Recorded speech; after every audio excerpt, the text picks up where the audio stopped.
Hi, in this video we're going to cover Amazon ranking, and it's impossible to cover absolutely every factor because only Amazon knows every single factor that affects the ranking.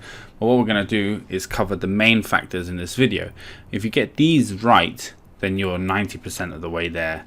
The ranking algorithm may change. Now it's the A9, may become the A10, A11, but the fundamental principles aren't going to change too much. So as long as you do the main things right, then the ranking will follow over time. So the first one is very simply your keywords and your relevancy. Are you going to be found?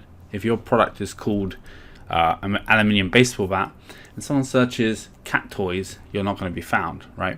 So your keywords in your title, your features, your bullets, your back-end search terms and your description need to include all of the main keywords that a person might search for when looking for your product.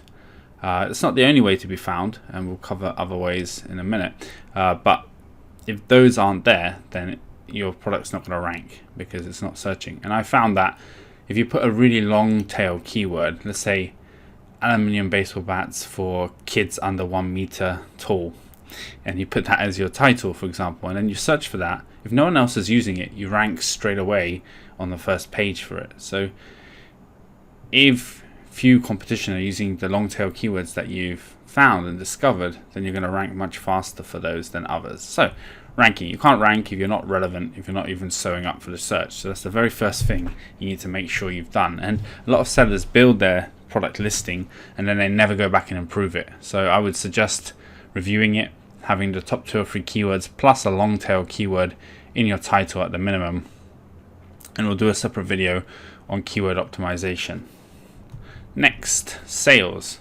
So you're showing up for a keyword, which is great. You're actually including it in your title and you can be found for it, like aluminium baseball bats. Next, Amazon's really going to look at who's been selling well and how much over the last 24 hours, 48 hours, 1 week, 1 month, 1 year and longer. So it's a sales history. So even if your product's better but you don't have much sales history, Amazon's obviously going to recommend the product that it knows customers will buy, that have been buying, because it's a safer bet for them and they're not risking anything really. If you're a brand new seller with not many reviews and you claim to have a good product, that's one thing, but Amazon basically pushes to the top what's selling already. So you've got to overcome that if you want to rank. You've got to somehow get extra sales above your competition off Amazon, and we'll cover that towards the end. So sales is the next main ranking factor. If you're selling 100 a month, you're going to rank lower than someone selling 300 a month for those keywords. It's as simple as that. Seems unfair, but over time, if your product is better, then your conversion rates will be higher, your reviews will be better, your return rate will be lower, so you'll get pulled to the top slowly, but not necessarily. So you have to find a way to drive additional sales, not just through Amazon, and we'll cover that towards the end of this video. Next, I mentioned it briefly, quality and reviews. So if you've got a very high return rate, Amazon's going to suppress your listing. I found that the products which got Amazon best choice and tags and Amazon recommended was always products with very, very low quality issues, as in very few returns. So the less returns you have, and Amazon shows you this in Seller Central, the higher the likelihood of you being pushed towards the top of the rankings too. Why? Because Amazon wants customers to have a good experience with products, then they'll come back and buy more. So your review score, the review count, and the quality of the product are really important in the longer term. In the short term, it's very important because if you get bad reviews and quality right at the start, it's very hard to recover from. But in the longer term also, it helps your ranking. So even if you've already launched your product, there's no reason why you can't come back and actually improve the product at a later date.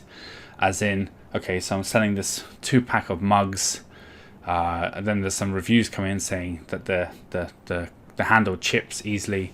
There's no reason you can't go to your factory and say, okay, I want to make the handle stronger and keep selling the same product. You're updating the product without changing the listing, and so then less of those reviews will come in and you've improved the quality over time. Next is price. So if you've suddenly dropped the price from $50 to $40, Amazon notices and it can highlight the product temporarily. It can boost the ranking temporarily, but overall really in together with the other factors. So Amazon wants a good quality product, low returns, sales history is relevant, then generally the lower priced product of a similar quality is going to go higher in the ranking, only because the volumes are higher and therefore Amazon makes more off fees and off commissions. The total revenue becomes higher, and they're more likely to convert as well. If someone sees your item at $20, they're more likely to buy than if it's $25. That's not always the case.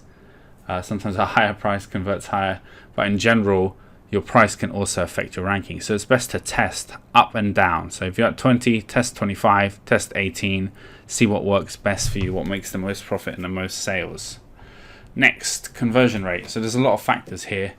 One is your images when you're on your product listing page, your features, your description, your A+ description if you have enhanced brand content, if you're a brand registry brand. All of this stuff affects your conversion rate. So the product with a higher conversion rate would tend to rank higher. Why? Because if 100 people visit it and 10% buy, so 10 people buy, you've got 10 sales. But if 100 people visit it and 30 people buy, you've got 30 sales. So not only is it a better conversion rate, but it's also more sales, which counts into the ranking algorithm too. So you need to optimize your images, your title, your price, your listing text, the enhanced brand content, everything to keep improving your conversion rate. And really, 10% is kind of lowish on Amazon. 20% is good, 30% plus is really good, 40% plus is excellent, but people hit 60, 70, 80% too. So don't let there be a cap at like 25% for you. Aim for as high as you can get. And a lot of the products we've been doing recently are in the 40 to 50% plus range and improving over time. So conversion rate is really important to your overall ranking as well. Next up, Amazon will also look at your seller feedback, and that includes your seller history. If you've only been selling a week, you're far less likely to get bumped up the rankings than if you're a seller with 3 years of selling experience, because Amazon has the reviews, the weight, the sales, the seller feedback to judge you on. So seller feedback is also important. Make sure that it's positive and that any issues are dealt with quickly. You can remove negative seller feedback regarding your product as well. Next up, PPC and ads. So this will help your organic ranking if your PPC and ads are well optimized. So if you're driving traffic to your product through PPC and ads and the conversion rate from the ads is high, then you're getting additional sales, which then pull you up the rankings on the organic side. If your PPC ads are not optimized and you have a very low conversion rate, and Zillionaire shows you your actual ad conversion rate in the tool, then your ranking is going to drop because your PPC is actually lowering your conversion rate. It's lowering your sales, and Amazon sees that 1,000 people have clicked onto your page but only 10 people bought, so 1%, and they think that the conversion rate's low, and so it can affect your rankings negatively. So optimizing ads is very important as well. And we mentioned a bit earlier that to get to the top of the ranking, you really need additional sales that your competitors are not bringing to Amazon. So if everyone in the top 10 is getting 20 units a day sold, the only way to outrank them is to sell 30 units a day. And to do that, you need to drive traffic from off Amazon, so off Amazon marketing. And that could be an Instagram group, a Facebook group that you create, an email list that you create. But driving this extra traffic constantly, even if it's 1 or 2 sales a day, is going to slowly edge your ranking up above the competition. And you're building your brand off Amazon, and Amazon see that your product's in demand, not just from its own traffic, but you're actually bringing traffic from elsewhere, and Amazon loves that. So that's another key ranking factor, is to drive additional sales and additional conversions from off Amazon. And these aren't all the factors in the ranking algorithm. There are more, but if you've covered these properly, your product will start to rank better. If you have an issue with any one of these, like a low conversion rate or bad reviews, then it's going to be very hard to rank over the long term. So it's hard to get all of this right, but you can do it by focusing on improving one area at a time. Thank you. Are you looking to grow your Amazon business? Zillionaire is the best Amazon metrics software. It has dozens of great features, including real-time profit and loss, inventory management, Amazon PPC ad optimization, custom dashboards, and much, much more. Head on over to zillionaire.com and sign up today. The link is in the description below.